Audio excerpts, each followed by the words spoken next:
know if you all have received there's a news release that just went out recently this afternoon from the Republican legislators about a letter that they sent to the Attorney General in Washington regarding the CASA, the court-approved settlement agreement. We got some news on Friday. Chief's going to talk about that and say a few words about this letter that the Republicans sent today. You know, it's kind of a response to this letter they sent stating that this past weekend they had asked the Justice Department to release our consent decree. The Albuquerque Police Department is in full and effective compliance. That report was published today. We have been in compliance of everything except for 3 paragraphs. Everything is ready to dismiss except 3 paragraphs, which are 20 of 24 required months. Last Friday, before this letter from the Republican Party went out, the City of Albuquerque and the Justice Department came to an agreement that the settlement agreement would be dismissed sometime in this spring after we work through some paperwork. We wanted to notify parties, but obviously others wanted to intervene with the Albuquerque Police Department. While they may be trying to assist us, I wish we could have let all the community groups know beforehand that this was occurring. I think it's important for community relations. But there's a few things that really upset me. Is a lot of these individuals, senator from Farmington, who's never spoken to the chief of the Albuquerque Police Department, has never come, had a ride-along with our officers, and does not recognize that our officers deserve the credit for coming into full compliance. This isn't a political favor to dismiss this case.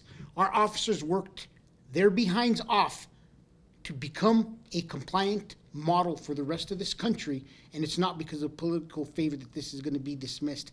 This case is being dismissed out of the hard work of the sworn and professional staff of the Albuquerque Police Department, changing the culture of policing in Albuquerque.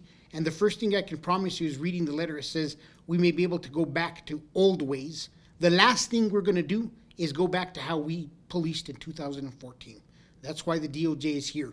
We're a much better department. We may streamline some processes, but it appears that some of our Republican legislators, some of our city councilors got together, decided to write this letter and ask that it be dismissed. And my big concern about this is I do not want, and I reemphasize, I do not want the community to feel that they were shortchanged. APD is in compliance. The report went out this morning shows this. Once again, we're in compliance, and we were already in the process of having this dismissed based on our compliance, not a political favor. So I'm going to finish it off with some things that we need to remember. It's important that we maintain the trust of the community, that the community recognize we met requirements and that we are a different department, and we got out of this for the hard work our officers did, and that they're not shortchanged, and that their hard work is forgotten in this process because of situations like this. The National Guard is still planning to come assist us. I know they made mention the National Guard may not be needed if this is dismissed. I'm sorry, but we're not going to hire 50 officers and put them in the streets overnight. We are already starting 30 more additional officers. When, Mike? April. We have another 30 starting. We have been continually growing our ranks. Our clearance rates for homicide are outstanding. Crime has been going down for several years, and it's time we live up to the statistics and the fact that crime is being reduced, and we stop trying to make Albuquerque a scapegoat and a political argument for all the politicians across the state of New Mexico. My officers bust their ass each and every day. They take more people to jail than all the other entities in Bernalillo County combined. Pull the statistics. So to my officers, thank you for the hard work you've created. You earned your way out of this consent decree, and it's not because somebody's doing a political favor for you all. Thank you. Yes, Mark. Chief, does that mean that the 70 or 80 officers or however many that have been doing DOJ purpose positions can go back to the streets and help out? Or You know, that's one of the difficult things in this process. Is I read the letter and it said the 50 to 60 officers doing DOJ. We don't have 50 to 60 officers anymore.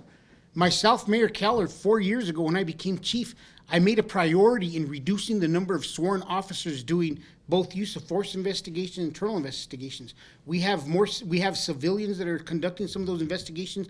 And I would say, Dodie, how many sworn people do you have in IA right now? In force, I think we have like 4, maybe 5, and same on the other side. That's coming from the major who oversees internal affairs. She's telling you they have maybe 10 officer level people conducting this, yet there's now this perception that 50 to 60 officers are going to be freed up. It's not the case. There's not 50 to 60 officers tied up. Any other questions? If you're going to quote my department, get the statistics right. Thank you.